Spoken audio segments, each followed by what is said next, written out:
করা হবে ইনশাআল্লাহ। অনেকে আমাদেরকে মনে করে এটা ওরা শুধু বিপ্লবের কথা বলে, জিহাদ জিহাদ করে বিপ্লবী বলে পড়াশোনা পারে না। আমি আলহামদুলিল্লাহ গর্ব করতে চাই না, কারাগারে 1000-1500 পৃষ্ঠার সমপরিমাণ তাফসীর লিখেছে আমি আলহামদুলিল্লাহ কারাগারে।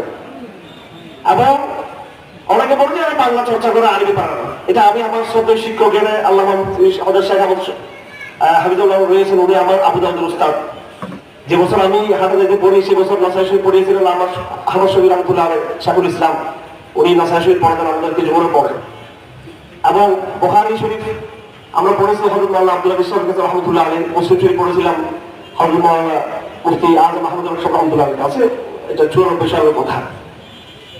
আমি আমাদের শ্রদ্ধাভাজন সম্মানিত উস্তাদ এবং আমাদের বড় ভাই তুল্য হযরত মাওলানা মুফতি কামালুল হাসান আব্দুল্লাহকে বলেছি, এই ছাত্রদের গণ আন্দোলনে এক আন্দোলনে আবু বকরের সহ এবং ধর্ম উপদেষ্টা হয়েছেন এবং মুফতি আব্দুল মালিক সাহেব হাফিজাহুল্লাহ।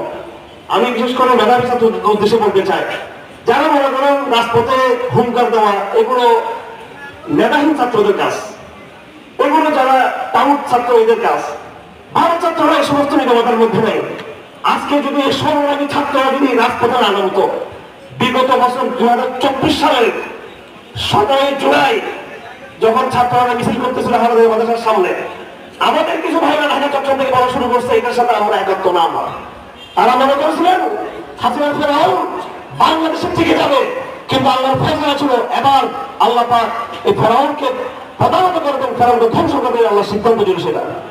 সেদিন 17 জুলাই মাত্র 1 বছর হয়েছে তার স্মৃতিচারণ আমরা এখানে এসেছি।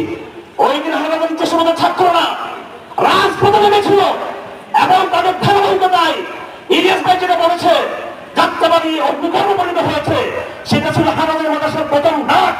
সেই ডাকে লড়াই করে রাজপথে উঠেছে, সর্বপ্রথম ডাক দিয়েছে হানাদার মধ্যে তরুণদের ডাক দিয়েছে। আমার সত্যবাদী ভাই আজকে বাইতুল মুকাররমের খতিব হতে পেরেছেন। সেই ডাক দেওয়ার কারণে আমার সত্যবাদী ভাই আপনার খানের সমাজকে ধর্ম প্রতিষ্ঠা হতে পেরেছেন। ছাত্রদের অবদান বলবেন না। আমি মুফতি কামালুল সাহেবকে বলেছি আবার রক্ত দিব। সংগ্রামের মাত্র সূচনা হয়েছে। 1 বছরে আমরা আমাদের সংগ্রামের কাঙ্ক্ষিত ফলে যাই নাই।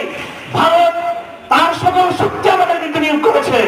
ভারতের সাথে আমাদের বোঝাপড়া রয়েছে এবং সাউথ এশিয়ার অন্যতম ইসরায়েল রাষ্ট্র হচ্ছে ভারত এবং আরেকটা আপনারা জানেন মুসলিম বিশ্বের সবচেয়ে প্রধান শক্তি হচ্ছে ইসরায়েল। তারা যৌথভাবে এজেন্ডা গ্রহণ করেছে। তারা ইতিমধ্যে বিএনপিকে জানিয়েছে, এনসিপিকে জানিয়ে দিয়েছে এবং বিভিন্ন প্রগতিশীল সংস্থাকে জানিয়েছে, আর দিকে তারা বলে দিয়েছে ভারত